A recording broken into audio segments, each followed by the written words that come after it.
마태복음은 믿음의 선조들의 계보를 이렇게 쭉 적어놓은 것으로 시작이 됩니다.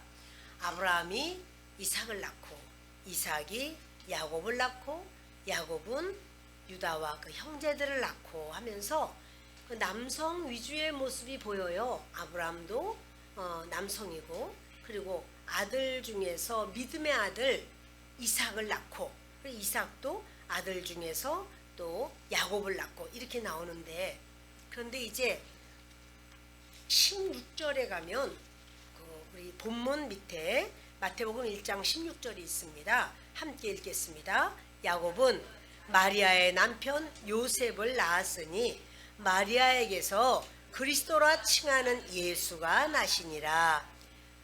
그러니까 야곱은 요셉을 낳고 요셉이 예수를 낳으니라, 이렇게 돼야지 될 것 같은데, 야곱은 마리아의 남편 요셉을 낳고, 여기까지는 맞는데 마리아에게서 그리스도라는 예수가 나셨다. 그러니까 요셉이 그리스도라는 예수를 낳았다가 아니고요, 요셉의 아내인 마리아가 예수를 낳았다, 이런 말씀을 하는 거예요. 마리아가 요셉과 약혼을 하고 아직 동거하기 전에 성령으로 잉태되었다, 이 말씀이 오늘 18절에 바로 그 말씀이죠. 자, 마리아가 그 어머니 마리아가 요셉과 약혼하고 동거하기 전에 성령으로 잉태되었다. 이것은 이스라엘의 결혼 상황을 좀 본다면 이런 어떤 단계가 있습니다. 약혼의 단계가 있고, 정혼의 단계가 있고, 이제 결혼의 단계가 있어요. 약혼의 단계라는 것은 보통은 자녀들의 부모님, 특히 부친들, 아버지들이 서로 이 아이를 우리 사위로 하면 좋겠네, 그러면 좋겠네, 우리 며느리 하면 좋겠네, 그래서 그러면 우리 이렇게 사돈 됩시다, 뭐 이런 얘기를 하면서, 그때는 법적인 어떠한 힘은 없어요. 그냥 그건 약혼이라고 해요. 이 아이는 나중에 결혼할 것이다, 이렇게 정하는 거. 그런데 그 다음에 아이들이 성장을 하면 정혼을 하게 됩니다. 정혼을 하는 것은요, 혼인 당사자들이 동의를 해요. 제가 그 사람하고 결혼하고 싶습니다. 서로 나는 결혼하는 것 동의합니다. 이렇게 할 때 동의를 하면 동의만 하는 게 아니고, 신랑감이 결혼 지참금을 신부 아버지, 장인될 분한테 지참금을 줘야 돼요. 그러면 그 신부의 아버지가 지참금을 받으면서 내 딸을 주겠다, 이렇게 말을 하는 거. 여기가 이제 정혼입니다. 그런데 그런 정혼의 단계가 지금은 없기 때문에 성경을 번역할 때 그냥 약혼이라고 번역을 했지만, 이것은 우리나라라든가 다른 데서도 이런 단계가 없지요. 약혼이라고 해도 이거는 약혼이라기보다도 정혼 단계예요.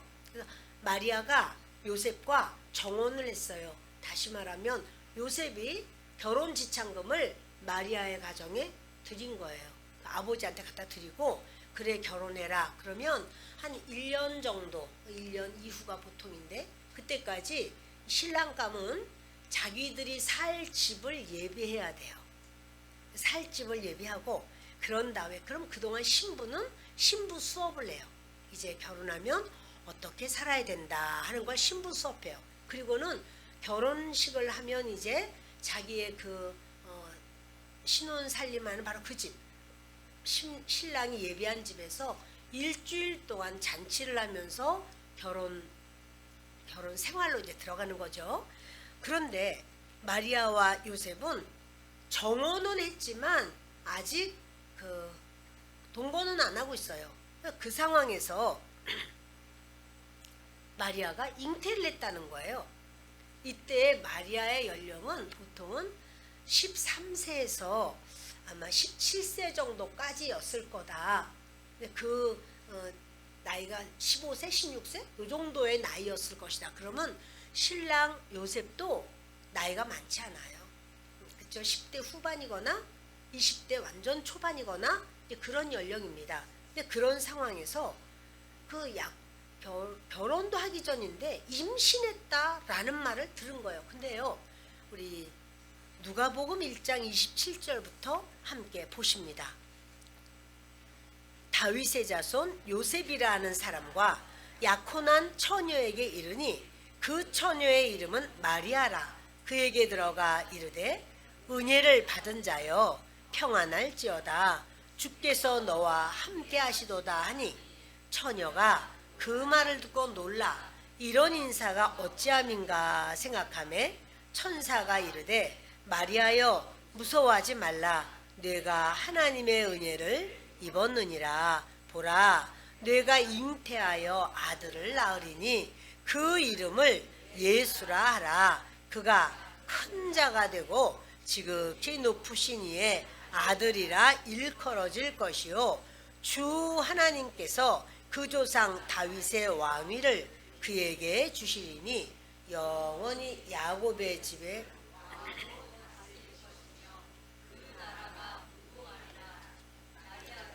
천사에게 말하되 나는 남자를 알지 못하니 어찌 이 일이 있으리까. 성령이 내게 임하시고 지극히 높으신 이의 능력이 너를 덮으시리니 이러므로 나실 바 거룩한 이는 하나님의 아들이라 일컬어지리라. 아멘. 마리아에게 천사가 찾아온 거죠. 그러면서 하는 말이 너는 하나님께 은혜를 입었다 이런 말을 해요. 그러면서 마리아가 무서워했던 것 같아요. 무서워하지 말아라. 너는 잉태하여 아들을 낳게 될 것이고 그 아들 이름을 예수라고 하라 이래요. 그러면서 그는 큰 자다. 지극히 높으신 하나님의 아들이다. 주 하나님께서 그 조상 다윗의 왕위를 그에게 주리라. 이런 말을 하니까 마리아가 말하기를 나는 아직 결혼하지 않았어요. 난 남자를 몰라요. 그런데 제가 어떻게 아들을 낳겠습니까? 그랬더니 천사가 성령께서 너에게 임하실 거야. 지극히 높으신 이의 능력이 너에게 임하게 될 거야. 그러면 너는 그 하나님의 거룩한 하나님의 아들 바로 그를 낳게 될 거야 라고 말을 하는데 마리아는 그걸 받아들여요. 주의 계집종이오니 주님의 뜻대로 하옵소서. 그러면서 요셉을 만나자고 하면서 요셉에게 아주 해맑은 얼굴로 말하는 거예요. 요셉 요셉 내가 천사를 만났어요. 그러냐고. 천사랑 무슨 얘기를 했냐. 천사가 나에게 말하기를 아들을 낳는데요. 내가요 아들을 낳을 거래요. 아직 우리가 결혼하지 않았는데. 그런데요 우리 사촌 언니 그 엘리사벳도 아이를 갖지 못하는 연세가 많은 할머니인데 그런데 그분도 아이를 이미 가졌다는 거예요. 그러면서 나에게 아이를 가질 거니까 가서 보라고 그래서 가서 봤더니 어머 이 언니가 정말 아이를 가졌어요. 그리고 내가 가니까요 언니가 그러는 거예요. 내 주님의 어머니께서 내게 오십니까? 이러면서 인사를 하면서 그 언니 태에 아기가 있는데 이 아기가 성령이 충만해서 막 뛰노는 이런 얘기를 막 하면서 그런데 그렇게 아이를 갖지 못하는 할머니가 아이를 갖게 된 것과 나는 성령께서 임하셔서 아이를 갖는데 정말 아이가 생겼어요. 뭐 이렇게 말하는데 요셉이 기가 막힌 거예요. 이거 참 믿을 수도 없고 안 믿을 수 없고. 근데 마리아가 하는 말은 너무 해맑은 얼굴로다가 나는 이렇게 아이를 가졌다고 내 뱃속에 있는 아이는 그냥 아기가 아니라 아들인데 하나님의 아들이시라고 이러면서 이름도 이미 정해주셨는데 예수예요 이렇게 말하는 거예요. 그 요셉은 그게 안 믿어집니다. 이 도대체 무슨 말이야. 그리고 나랑 결혼할 여잔데 이 여자가 아직 결혼식 안 했어. 좀 더 있어야 돼. 집을 준비하려면 조금 더 있어야 되는데 임신부터 했다 그러니 이게 무슨 말이야. 그런데 만약에 내 아이가 아니요 그러니 나는 이 여인과 결혼할 수가 없습니다. 이 여자는 지금 임신했어요. 이걸 만약에 나타내면은요, 신명기 말씀에 의해서 돌에 맞아 죽어요. 우리 한번 뒤를 넘기시면 신명기 22장 23절과 24절 읽습니다. 처녀인 여자가 남자와 약혼한 후에 어떤 남자가 그를 성읍 중에서 만나 동침하면 너희는 그들을 둘 다 성읍 문으로 끌어내고 그들을 돌로 쳐 죽일 것이니. 아멘. 이래서요, 만약에 정혼을 했는데 자기 이제 결혼할 사람이 있는데 다른 남자와 동침을 하면, 동침하지 않으면 어떻게 임신이 되냐, 이거 있을 수 없다 라고 생각하고, 그런데 마리아를 그냥 난 몰라 이러고 딱 끊어버린다면 돌에 맞아 죽을 것이고, 근데 10대 후반 20대 완전 초반인 이 신랑감이 보통은 어떠할까요? 우리나라 같다면 어떨까요? 당장 부모님에게 말하겠죠. 코가 석자 빠져가지고 부모님 좀 앉으십시오. 마리아가 애를 가졌어요. 나요? 걔나 건드리지 않았어요. 근데 애를 가졌다는 거예요. 이거 어떻게 해야 돼요? 이렇게 말하지 않을까요? 또 장인 장모님께 가서 이게 있을 수 있습니까? 내 아이가 아니거든요. 마리아에게 물어보세요. 나는요, 마리아에게 아이를 나는 갖게 하지 않았어요. 그런데 이런 일이 생겼어요. 또는 친구들에게, 야, 걔 얌전한 줄 알았지? 걔 이상한 아이야. 아이를 가졌대. 지금 뭐 아들을 낳을 거라는 거야. 뭐 이러면서 그런 얘기를 흔히 할 수 있지 않을까요? 그런데요, 요셉이 성경에서 이렇게 말하는 거예요. 자, 18절 본문을 다시 보십니다. 예수 그리스도의 나심은 이러하니라. 그의 어머니 마리아가 요셉과 약혼하고 동거하기 전에 성령으로 잉태된 것이 나타났더니 그의 남편 요셉은 의로운 사람이라 그를 드러내지 아니하고 가만히 끊고자 하여. 계속 좀 읽으시지. 이 일을 생각할 때 주의 사자가 현몽하여 이르되 다윗의 자손 요셉아, 내 아내 마리아 데려오기를 무서워하지 말라. 그에게 잉태된 자는 성령으로 된 것이라. 요셉이요, 의로운 사람이라는 거예요. 지금 요셉은 죄가 없는 사람이다 그 말이 아니고요, 착한 사람이다 그 말이 아니고요, 요셉은 하나님의 말씀을 따라 살려고 하는 사람이야. 하나님의 의를 사모하고 하나님의 뜻을 따르기 원하는 자. 그러니까 바로 요셉은 자기가 이 말씀을 잘 압니다. 그래서 만약에 이건 이제 내가 이 마리아와 결혼하지 않겠다고, 이유가 뭐냐, 이 여자 이미 임신했어요. 근데 자기는 율법대로 살고 싶어. 율법이 하지 말라는 건 안 하고 싶어요.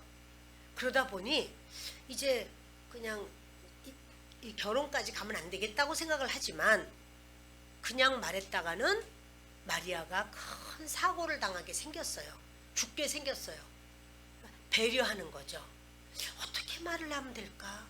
뭐라고 사람들에게 이해를 시킬 수가 있을까? 마리아도 다치지 않고 이 문제를 해결할 수 있는 방법이 없을까? 그리고 골똘히 생각하는 거예요. 그것을 하나님이 귀하게 여기시는 거예요. 하나님께서는 그 배려, 그 자기는 이해할 수 없어, 받아들일 수 없어, 결혼할 수 없어. 그러나 마리아를 구렁텅이로 몰아넣지 않고 싶은 거예요. 그거는 지가 지발등 찍었지. 내가 뭐 그렇게 그걸 어떻게 믿어? 이런 생각 할 수 있지만, 그러나 이 배려하는 거예요. 여러분, 이것을 그리스도의 마음이거든요. 주님이 그걸 받으시는 거예요. 마치 다윗이 하나님의 집을 지어드리고 싶습니다. 그렇게 말만 했지 그 성전 건축 헌금을 이론도 안 했는데 하나님이 하나님의 집을 지어드리고 싶다고 막 마음에 사모하고 즐거워할 때 하나님께서 다윗에게 내가 너에게 언약을 하겠다. 다윗, 너의 원수는 내가 다 칠 거야. 그리고 다윗, 너는 왕조, 너의 후손들은 그 왕위에 반드시 있게 될 거야. 후손의 후손도 왕위를 이어나갈 거야. 다윗 언약을 세우시면서, 그리고 너의 그 왕위는, 왕조는 영원히 견고할 거야. 이렇게 말을 해줘요. 다윗이 뭐 하나님을 위해서 성전 안 지었어요. 설계도도 안 뽑았어요. 그런데 하나님께서는 막 그 다윗이 막 하나님을 사랑해서 성전 지어 드리겠다고 말을 하고, 그렇게 하고 싶다고 소원을 말한 것만 들어도 하나님은 그냥 다윗에게 볼락 넘어가요. 아유, 내가 너한테 내가 이렇게 복을 주지. 만약에 너 후손이 너 같지 않고 잘못을 저지른다면, 그렇다면 내가 사울에게 왕위를 탁 뺏어가지고 너에게 주었지? 그것처럼 너의 후손이 잘못했다고 해서 왕위를 뺏어버리지 않을 거야. 내가 그를 사람의 매와 인생 채찍으로 내가 칠지라도 너의 후손은 내가 계속 왕 위에 있게 할 거야. 돌이켜서 내게로 바로 서게 할지라도 나는 왕위를 뺏지 않을 거야. 이런 말씀 하나님이 하신 적이 있어요. 그런데 요셉이 이렇게 어떻게 하면 마리아를 다치지 않게 할 수 있지? 여러분, 이것은요, 하나님의 사람을 이렇게 배려해주고 이해해주고, 내가 이해하지 못해도 그를 다치지 않게 하고 싶은, 이것은요, 하나님의 사람에게 잘해주는 것은 하나님께 잘해드리는 거예요. 하나님의 사람을 보호하고 지켜주고 그 마음을 편안하게 해주고 위해주고, 그것은 하나님 앞에 하나님을 이렇게 잘 섬기는 거예요. 그것도 주님이 귀하게 받으시는 거예요. 그러니까 요셉이 막 그냥 칼 나가라 창 나가라 하고서는 막 떠들고 다니고 그렇잖아요. 한참 혈기방장한 때 아닙니까? 10대 후반이면. 그런데 그러지 않는다는 거. 10대 후반이라고 해도 지혜가 있고 깨달음이 있어요. 하나님을 믿는 사람인데요. 그러니까 마리아는 막 너무 좋아하는 거야. 방글방글방글해. 내가 이렇게 하나님의 아들을 내가 임신할 수 있어서 너무 감사해요. 어떻게 나에게 이런 복이 왔을 거야. 막 너무너무 막 해맑은 거예요. 그러나 아무리 그가 해맑어도 내 자녀가 아니야. 이런 여자를 내가 결혼할 수는 없어. 이런 생각을 하면서 어찌할까 하는데 하나님께서 그걸 보신 거죠. 자, 20절 보십시다. 이 일을 생각할 때 주의 사자가 현몽하여 이르되 다윗의 자손 요셉아. 아멘. 이제 하나님께서는요, 그걸 딱 보시고 천사를 당장 보내는 거예요. 가서 말해라. 근데 천사가 이런 말을 해요. 다윗의 자손 요셉아. 요셉이 누구 자손이에요? 다윗 자손. 왕손인 거죠. 왕손. 왕의 그 계보 속에 서 있어요. 그러나 몰락해버린 왕가이기 때문에 이제 그 요셉은 왕의 후손으로가 아니라 그냥 목수 일을 하면서 못 받고 또 대패질하고 이 목수의 일을 지금 하고 있어요. 근근히 살고 있어요. 자기도 나는 왕가의 후손이야. 나는 하나님이 나를 세우셨고 우리 계보에서 메시아가 오신다고 그랬어. 그것도 다 생각이 안 날 정도로 생활 속에서 그냥 평범한 일생을 살고 있어요. 그런데 천사는 와서 목수 다윗 요셉아 이렇게 말하는 게 아니라 다윗의 자손 요셉아 이렇게 말하는 거예요. 하나님이 우리를 인정하시는 것은요, 우리의 현 모습의 연약함으로 우리를 인정하시는 게 아니고요, 하나님이 우리를 인정하시는 것은요, 영적인 모습으로 인정을 해요.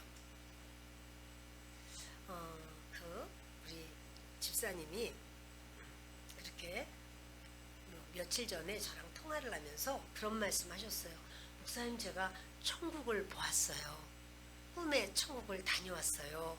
이렇게 말씀하면서 그런데 그 천국에 가니까요, 어쩜 이렇게 향기가 좋아요? 너무 향기가 좋은데 지금도 그 향기가 코에 지금도 나요. 근데 오늘 제가 여쭤봤죠. 아 그래요. 참 그 이후로 마음이 좀 어떠셨어요? 제가 예수님을 2번 본 거예요. 한 번은 그렇게 어떤 우상 숭배하는 그 가정에 누가 돌아가셨다고 해서 갔다가 허리가 아파서 일어나지를 못하고 너무너무 고통을 받는데 이제 그 장례 끝나고 와서도 뭐 너무 고통을 받고 그렇게 힘들었는데 꿈에 예수님이 이제 우리 집사님의 그 침대에 이렇게 누웠는데 거기에 예수님이 딱 서 계시는데 하얀 옷을 입으시고 하얀 지팡이를 짚고서는 막 야단을 치더래요. 너희들이 어떻게 여기 있느냐고. 근데 이게 보니까 자기 혼자 있는 줄 알았더니 작은 그 어둠의 영들이 막 다닥다닥다닥 있는 거야. 빨리 가라고 야단을 치니까 그것들이 다 사라지고 몸이 그때부터 깨끗이 낫기 시작했다는 거예요. 그런데 이번에 또 그렇게 천국을 보았다 그러면서 이러저러한 말씀을 하시더라고요. 그래서 제가 그러셨구나. 여러분 주님이 보실 때는 우리의 영적인 상태에서 우리를 말씀하시고 관여하신다는 사실입니다. 그러니까 다윗의 후손인 요셉이야. 그러니까 사람들이 볼 때는 목수 요셉 있나? 나 이것 좀 의자 좀 고쳐주게. 우리 문짝이 지금 덜렁덜렁하네. 이래서 그가 하는 일은 하루 종일 목수의 일을 할 겁니다. 그러나 천사는 뭐라고 말하냐면 다윗의 자손 요셉아 이렇게 말하는 거예요. 그러면서 내 아내 마리아 데려오기를 무서워하지 말아라. 마리아를 알고 있어요 천사가. 그리고 그 마리아 데려오는 것에 대해서 무서워 두려워. 임신한 여자를 어떻게 데려온단 말이야. 이게 무서워하는 것도 알고 있어요. 영의 세계 속에서는 이야기하지 않아도 이미 알아요. 그런 지식이 이미 있어요. 누가 말하지 않는데도.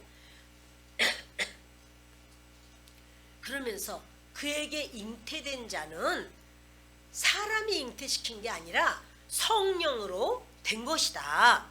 성령께서 그에게 임하셔서 그가 임신을 하게 된 것이다. 그러니까 예수님의 잉태는요 인간의 잉태와 달라요. 인간은요 한 남자와 한 여자가 이제 이렇게 사랑하면서 그렇게 자녀를 잉태하지만 예수님은 성령으로 말미암아 마리아에게 잉태된 거예요. 그럼 마리아는 죄가 없나요? 마리아 죄가 없나요? 마리아 죄인인가요? 죄가 없는 무오한, 흠이 없는 무흠한, 죄가 없는 무죄인인가요? 아니에요. 마리아도요 예수님을 통해야지만 예수님은 내가 낳았어도 그분은 하나님이시다. 그분은 하나님의 아들이시고 하나님이 나를 통해서 이 땅에 보내셨다. 이렇게 예수님을 믿어야 구원받아요. 마리아도. 요셉은요 요셉도 예수님을 믿어야 하나님이시다.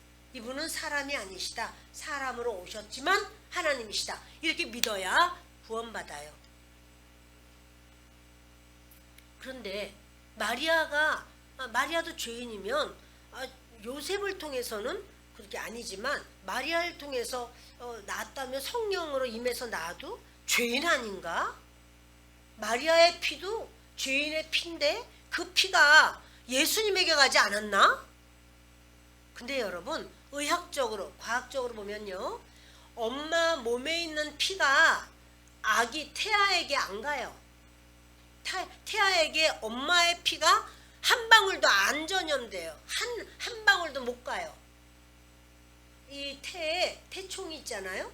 그런데 거기서 영양분만 전달돼요. 피는 전달이 안 됩니다. 만일 엄마의 피와 아기의 피가 그대로 전달된다면 혈액형이 다 같아야 돼요. 그렇죠? 모든 사람의 혈액형은 그 엄마의 혈액형하고 똑같아야 돼요. 그런데 그 엄마의 혈액형과 자녀의 혈액형이 같을 수도 있지만 다른 경우도 많아요. 왜요? 피가 안 들어갔나? 안 들어가요, 여러분. 엄마의 피가 자녀에게 피가 한 방울도 안 들어갑니다. 피에 생명이 있음이라 그랬잖아요. 그런데 사람이 죄인으로 원죄를 가지고 태어나는 것은요, 남자 때문이에요.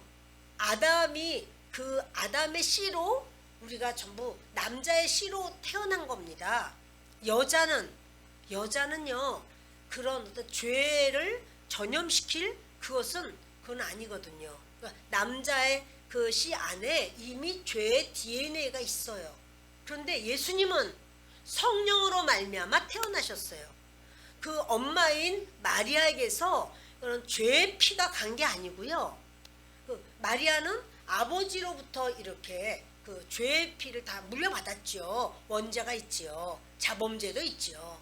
그러나 예수님은 원죄가 없습니다. 왜냐하면 성령으로 말미암아 태어났기 때문에 그래요. 그리고 자범죄가 없습니다. 왜냐하면 하나님이시기 때문에 죄가 없으십니다. 그래서 예수님이 이 땅에 오신 것은 다른 사람하고 다른 거예요. 모든 사람은 다 남자의 후손입니다. 예수님만 여인의 후손입니다. 그래서 주님께서는요, 이제 성령으로 말미암아 태어나게 될 것이다, 이렇게 말씀하면서 21절을 읽겠습니다. 아들을 낳으리니 이름을 예수라 하라. 이는 그가 자기 백성을 그들의 죄에서 구원할 자이심이라 하니라. 그러니까 천사가 지금 요셉에게 하는 말이에요. 아들을 낳을 거야. 마리아는 그러니까 마리아의 말하고 똑같아요. 그렇죠? 그러면서 이름을 예수라고 하라. 무슨 말이냐면 이는 그가 자기 백성을 그들의 죄에서 구원할 자이심이라. 다시 말해서 예수라는 이름은 구원이라는 말이다. 그런데 예수님은 모든 사람을 구원하기 위하여 이 땅에 오셨을까요? 모든 사람을 위하여 구원하신 거 아니에요, 여러분. 예수님은요, 자기 백성을 구원하려고 오신 거예요. 그러니까 자기 백성이 있고 예수님의 백성이 아닌 사람이 있어요. 자기 백성을 구원하려고 오신 거예요. 마태복음 1장 21절에 분명히 이렇게 말씀하고 있고요. 또 누가복음에도 보면은 하늘에는 영광이요 땅에는 기뻐하심을 입은 자들에게 평화로다 그랬어요. 기뻐하심을 입은 자, 기뻐하심을 못 입었으면, 하나님께서 기뻐하시면 그렇게 꿈에도 나타나서 정말 주님이 치유하시는 그 악한 영들을 물리치면서 너희 여기가 어딘 줄 알고 왔느냐 이랬다는 거예요. 어디라는 게 뭐예요? 우리 집사님이 계시는 바로 그 자리는 하나님의 자녀, 하나님이 기뻐하는 자에게 너희가 어떻게 감히 이렇게 와서 고통을 주느냐, 나가라, 이렇게 말한 거잖아요. 그것처럼 주님은요, 주님이 기뻐하시는 자가 있어요. 그리고 그가 바로 그를 위하여 예수님이 오신 거고 그들을 구원하기를 원하시는 거예요. 주님이 기뻐하는 자, 나 혹시 주님이 안 기뻐하시면 어떡하지? 그것은요, 주님을 믿는 자, 믿어줘. 그래, 인생이 유한한데 이 땅은 나그네처럼 언제 떠날지 모르는 인생이네. 난 영원한 세상을 살고 싶고 예수님이 내 죄를 위해서 십자가에서 내 죄를 해결했다고 하시니 그게 난 믿어져. 난 그게 너무 고마워. 이런 분들은 그 주님이 기뻐하심을 입은, 주님을 믿는 자인 거예요. 주님이 자기 백성으로 삼은 자죠. 근데 여러분, 그런 사람들 중에서 주님은요, 주님의 백성을 고를 때 우리 화면을 좀 봐주세요. 형제들아, 너희를 부르심을 보라. 육체를 따라 지혜로운 자가 많지 아니하며 능한 자가 많지 아니하며 문벌 좋은 자가 많지 아니하도다. 뭐냐면 하나님이 기뻐하시는 사람, 또 하나님께서 자기 백성이라고 인정하는 사람은 아주 지혜가 많거나 모든 일에 능하거나 또는 문벌이 좋거나 그런 것과 상관이 없다라는 거예요. 그렇게 뭐가 세상에서 많이 배웠고 알고 있고 사람들로부터 인정을 받고 아주 그렇게 권칠해서 아주 뛰어나고 이런 것과 상관이 없어요. 그러나 하나님께서 세상에 미련한 것들을 택하사 지혜 있는 자들을 부끄럽게 하려 하시고 세상에 약한 것들을 택하사 강한 것들을 부끄럽게 하려 하시며, 그러니까 하나님이 택하신 것은 아주 지혜 있는 자가 아니라 오히려 미련한 자래요. 그리고 강한 자가 아니라 오히려 약한 자래요. 그래서 그런 자들을 주님이 택하셨다는 거예요. 하나님께서 세상에 전한 것들과 멸시받는 것들과 없는 것들을 택하사 있는 것들을 폐하려 하시나니. 아멘. 이는 아무 육체도 하나님 앞에서 자랑하지 못하게 하려 하심이라. 하나님 앞에 구원받은 자, 하나님을 믿는 자들은요, 나는 뭐든지 할 수 있어. 그러니까 하나님 날 사용하시지, 나를 사용해서 이 일을 막 잘하게 하시는 거야. 노. 하나님 그렇지 않다는 거예요. 오히려 할 수 없는 자, 연약한 자, 천한 자, 별 볼 일 없는 자, 문벌도 나쁜 자, 아주 사람들 앞에서 대단하다고 막 존경받지도 못하는 자, 밟힌 자처럼 아무것도 아닌 자처럼 그런 자를 주님은 백성 삼으신다는 거예요. 그럼 이제 그런 자는 어떻게 돼요? 너무 고마운 거예요. 너무 좋은 거예요. 그 중에서 누가 있느냐면 다말이 있는 거죠. 다말은 그렇게 이방 여인이었습니다.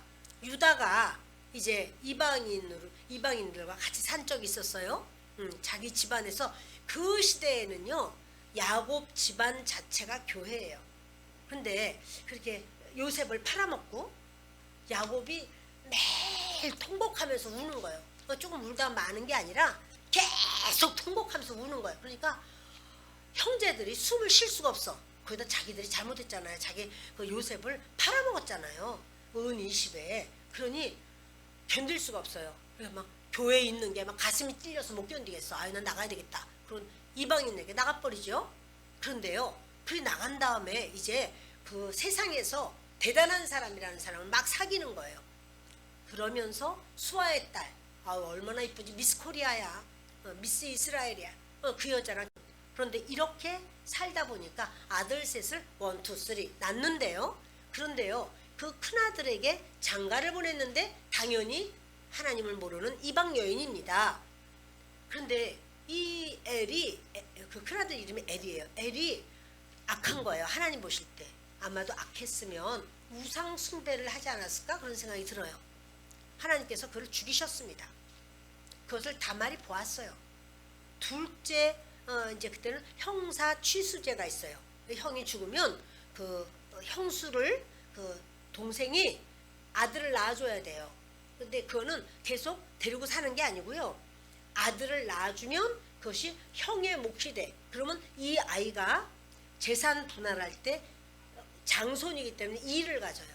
딸은 2대 1대1 뭐 이런 식으로 나가는 거예요. 둘째 아들은 오난이야. 오난이 이 형수에게 만약에 형수를 취하지 않겠다고 해도 돼요. 난 취하지 않겠습니다. 그럼 형수는 또 셀라에게, 그 자기 동생에게 또 시집 갈 수 있어요. 그런데 이제 애를 낳을 수가 있어요. 자녀를 가질 수가 있다는 말이에요. 그런데요, 그러지 말고 내가 형수랑 결혼하겠다 그러고 애를 낳지 말아야 되겠다, 이런 이상한 짓을 했어요. 이게 하나님 보시기에 악합니다. 하나님이 오난도 죽이셨습니다. 다말이요, 하나님을 알게 된 거예요. 이방 여인이었는데, 야, 그렇구나, 여호와 하나님은 진짜 살아계신 하나님이시구나. 나는 바로 그 하나님을 온전히 믿어야 되겠다. 근데요, 이제 첫째 아들, 둘째 아들 다 죽으니까 셋째를 안 주는 거죠.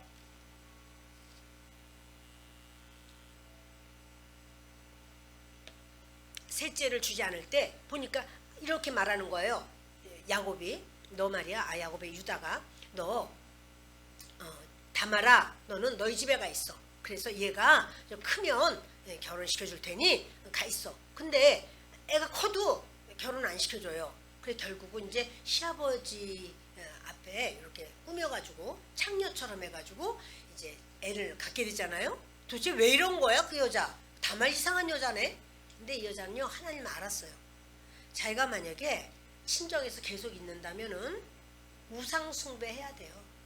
지금도 명예살인이라는 게 있어요. 지금도요 그 하나님을 안 믿고 그들이 이제 그런 알라를 믿고 하잖아요. 근데 그들이 만일 그 중에서 나는 예수님을 믿습니다. 그러면 형제들이 죽여요. 그것을 명예살인이라고 그래요. 그 시대 더 하죠. 그러니까 그가 하나님을 믿고 믿음으로 살려면 이 집안의 씨를 이어야만 돼. 그래야 친정에서 그렇게 하나님 안 믿는 이런 이방인으로서의 자기가 그 구원이 없어.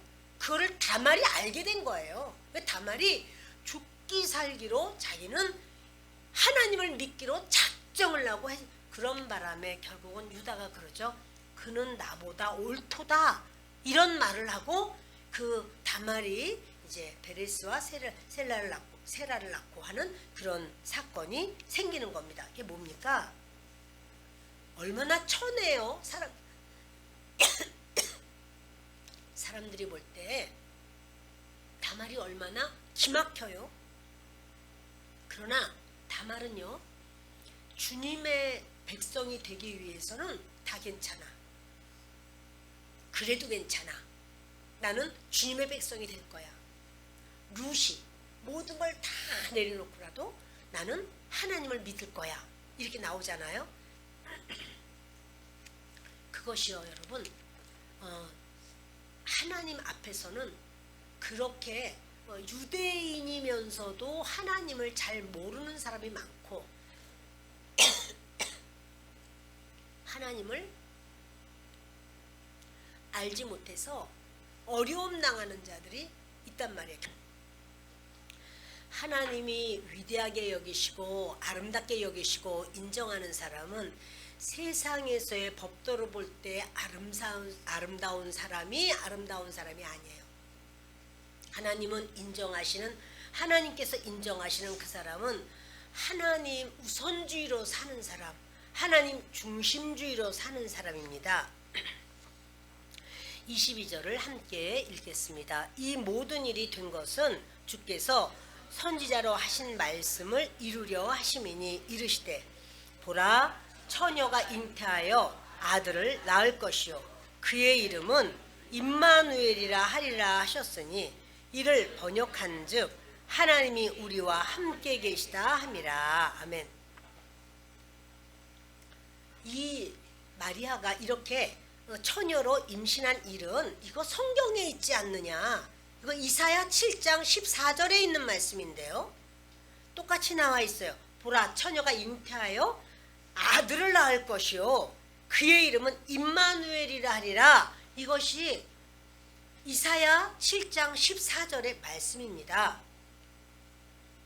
그것을 아마 요셉이 알고 있어도 무슨 우리 마리아가 그렇게 했어? 이렇게 생각할 수도 있고요. 또 잊어버렸을 수도 있어요. 그런데 이제 천사가 말하기를 성경에 약속하지 않았느냐? 처녀가 잉태해서 아들을 낳을 거라고 말하지 않았느냐? 그게 바로 마리아가 잉태한 사건이다. 그의 이름은 임마누엘이라. 임은요 함께라는 뜻이에요. 마누는 우리와 이런 뜻이에요. 엘은 하나님이라는 소리예요. 하나님이 우리와 함께 이런 뜻이 바로 임마누엘이에요. 예수라는 이름은 구원이라는 뜻이에요. 예수님은 구원이라는 이름도 있지만 또 하나님이 우리와 함께 하신다 이런 이름도 가지고 계시는 거예요. 그것을 이사야가 예수님이 태어나시기 700~800년 전 사람인데 그가 예언을 했어요. 그래서 그것이 이루어진 거예요. 미가서 5장 2절에 그렇게 베들레헴에서 태어나실 것이다 라고 예언했고 그것이 이루어졌어요. 구약전서에는 예수님 오실 것을 계속 예언하고 있는데 그런데 그것을 메시아를 기다리면서도 다윗의 후손으로 오겠다는 걸 알면서도 요셉은 그 생각 못한 거예요. 그래서 마리아를 왜 하필이면 이렇게 됐을까?